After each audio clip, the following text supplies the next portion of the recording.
Good afternoon. Welcome to Spectrum TV News at 12. I am Uyai Anyeka coming to you live from Uyo, the capital city of Akwa Ibom State, Nigeria. Let's take a look at the major stories. Federal government probes NSCDC operatives attack on disco workers.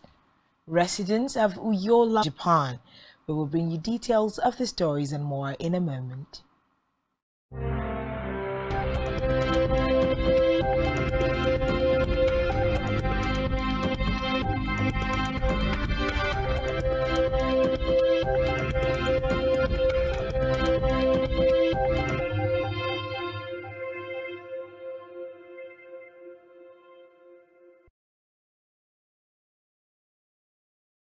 Thanks for joining us. First in the news this afternoon is a report that the federal government has set up a panel to look into the alleged assault of personnel and customers of Port Harcourt Electricity Distribution Company (PHED) over an unpaid 6 million naira electricity bill by officials of the Nigerian Security and Civil Defense Corps NSCDC. A statement signed by the Director of Public Relations NSCDC Abuja, thereby infringing on the fundamental human rights. The Corps promised to caution its officers and men against a repeat of such incident in the future. Meanwhile, the federal government has filed criminal charges against Seplat Energy PLC and its chief executive officer Roger Brown for alleged breach of the Immigration Act 2015. The defendants were charged with 4 counts of employment as the CEO of the company without the statutory approval of the Controller General of Immigration or the consent of the Minister of Interior. The federal government also reportedly accused the defendants of instigating, encouraging, and allowing Brown, a non-Nigerian, to accept employment as Chief Executive Officer of Seplat Energy PLC, even after withdrawal of his immigration documents. According to the charge, the offense committed Act of 2015. However, no date has been fixed for the arraignment of the defendant. Away from that, former President Olusegun Obasanjo, ahead of Sierra Leone's general election in June, has led the West African Elders Forum (WAEF) fact-finding mission to the country. The WAEF team, which also has former President Goodluck Jonathan and former Vice President of the Gambia, Fatoumata Tambajang, would be interfacing with major political leaders and other key stakeholders in the country as a way of enhancing the confidence of Sierra Leoneans in the electoral process. Reports say the 2-day mission in support of inclusive and peaceful general election will end today. According to reports, members of the missions are expected to hold consultations with the country's political actors full of preparedness towards conducting free, fair, and credible elections.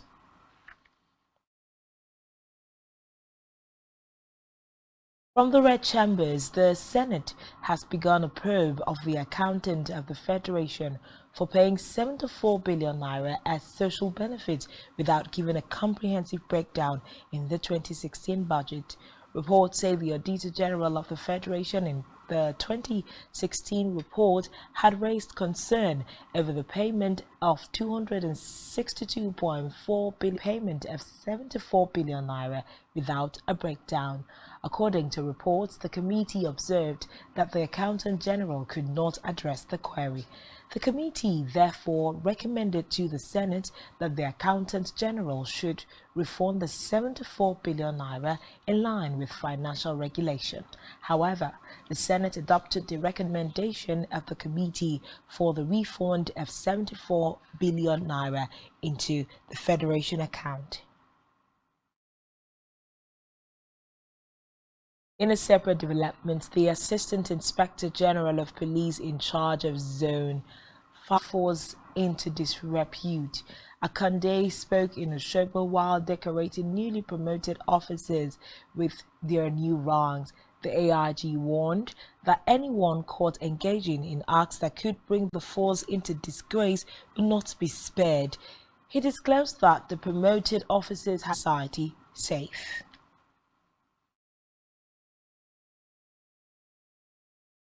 In another development, the president of Turkey, Tayyip Erdogan, has congratulated Nigeria's president-elect Bola Tinubu on his victory in the February 25th presidential election.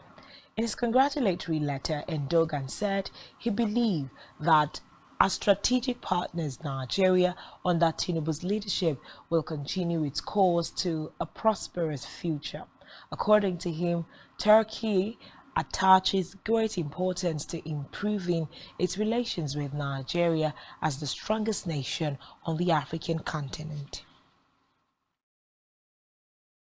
Governorship candidate for the November governorship election in Kogi State. This was reportedly disclosed in a letter written to the Independent National Electoral Commission (INEC) by APC's acting national chairman Abubakar Kyari.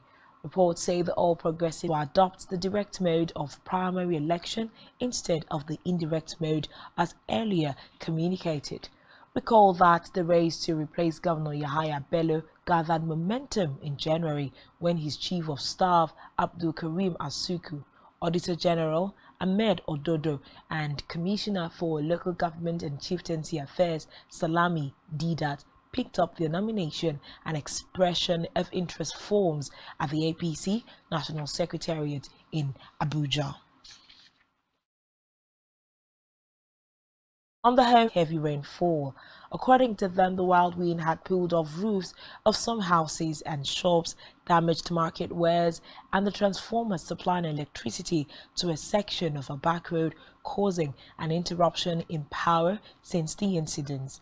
They therefore called on the government to come to their aid in fixing the damaged transformer in order to restore power supply.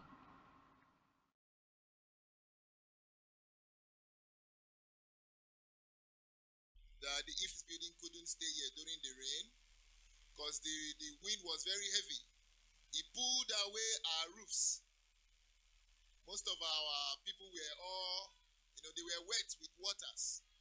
So it was very disastrous.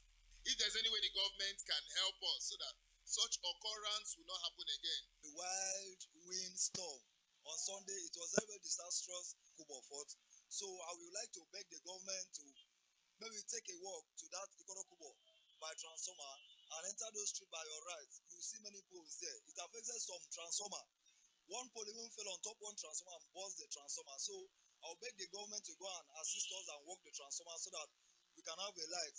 The effect of the In Africa, Liberia's Supreme Court has dismissed opposition's request to hold the ongoing nationwide voter registers without first demarcating constituencies, according to the recent national census, was unconstitutional. But in a unanimous verdict, the court said it saw no basis for disturbing the voters' registration exercise since the National Elections Commission (NEC) was not in violation of the Constitution as alleged. According to the court, the case did not constitute an election matter. Reports say the court ruling allows the electoral body to move ahead with phase 2 of the voter registration exercise, having already conducted phase 1 last month, which was overshadowed by a series of technical glitches. Still in Africa, 17 people, including a group of 22 people, were crossing the Rusa River while heading to a funeral ceremony in Michigi district, noting that 5 people managed to swim ashore.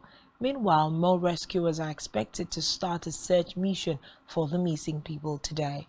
Also, the authorities in the district are advising community members to avoid sailing in flooded rivers. Reports say Malawi is recovering.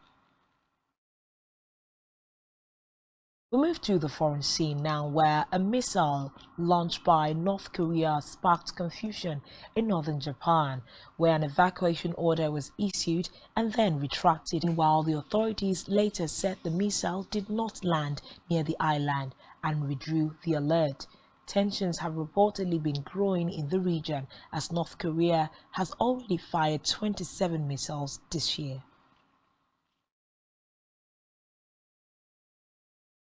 Elsewhere, former US President Donald Trump is suing his former lawyer for interest.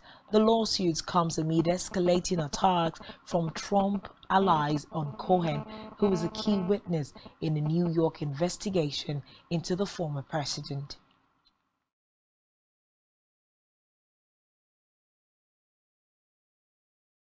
Still to come in the news. Real Madrid beats Chelsea 2-0 in first leg of quarterfinal.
Thanks for staying tuned, and now to the rest of the news.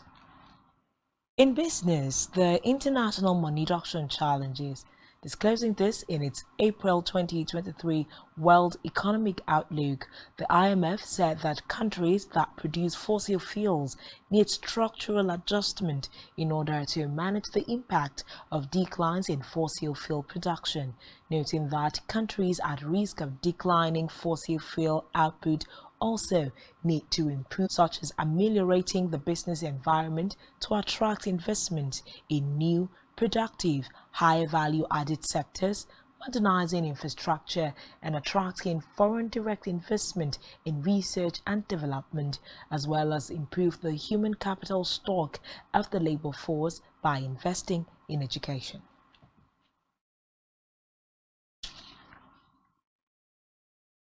Still in business, oil marketers have warned that Nigerians should prepare for a possible rise in petrol prices as a result of additional 4 million barrels per day crude oil production cut. Marketers Association of Nigeria, IPMAN, Mike Osatuyi. Although such cuts would result in more revenue for Nigeria, higher crude oil prices would also mean an increase in pump price of petrol. Meanwhile, the chairman of IPMAN Satellite Depots, Akin Akinrade, noted that petrol prices would continue to rise as long as the country keeps importing, adding that Nigeria has not been able to meet its OPEC production quota of 1.8 million barrels per day due to doctors and dentists practicing outside the country. The Diaspora Medical Association has petitioned the National Assembly over the bill seeking to compel medical and dental graduates to render 5-year compulsory services within Nigeria before being granted full license to practice. The medical bodies made this statement in a letter signed by the president of the Nigerian Doctors Forum, South Africa, Dr. Emeka Ugo. President, Association of Nigerian Physicians and Practitioners Act, Amendment Bill sponsored by Ganiye Johnson, which passed second reading at the House of Representatives last week, was counterproductive and would not achieve its intended goal of addressing brain drain in the country. Prices of essential medicine in the country following the government's fuel subsidy removal plan. According to them, the subsidy removal, expected to be implemented this year by the incoming government, will make both over-the-counter and ethical drugs unaffordable for many Nigerians. Stakeholders at an event organized by the Association of Industrial Pharmacists of Nigeria lamented that the pharmaceutical sector was already battling a lack of access to foreign exchange and other stifling operational challenges. In sports, Karim Benzema and Marco Asensio have struck for Real Madrid as they dominated 10-man Chelsea and opened up a 2-0 Champions League quarter-final first-leg lead. Reports say the record 14-time winners and reigning champions eased to a comfortable win till the 74th minute for their second opportunity, with Asensio drilling home from the edge of the box after a short corner routine. Then in sports, Ismail Benacer's first half goal has given AC Milan a slender advantage over Napoli in the first leg of their All-Italian Champions League quarter-final. According to reports, the Algerian midfielder struck home from the edge of the area after Brahim Diaz broke superbly on the halfway line. Milan, who won 4-0 at Napoli 10 days ago in Serie A, weathered the storm and grew into the game as Portugal winger Rafael Leo broke forward from his own half and slid an effort inches wide off the far post to take two Napoli midfielders out of the game. In entertainment, Warner Bros. Discovery has announced that the first Harry Potter television series is set to be made, with author J.K. Rowling acting as an executive producer. According to Warner Bros. Discovery, the series will be a faithful adaptation of Rowling's mega-selling books about the boy wizard and will air on the entertainment company's rebranded streamings in the United States on the 23rd of May. Still in entertainment, Olalekan Ponle, popularly known as Mr. Woodbury, has pleaded guilty to wire fraud. Reports say Ponle agreed to forfeit $8 million in proceeds of wire fraud, as well as luxury cars and watches to the foreign government. According to his plea agreement, he is required to pay back the sum of $8 million he fraudulently received from 7 companies. Recall that on June 10, 2020, Woodbury was sentenced for a similar fraud charge.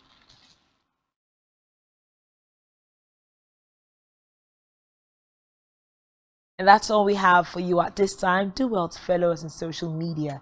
Subscribe to our YouTube channel, all of which you can find on our website. Enjoy the rest of your day.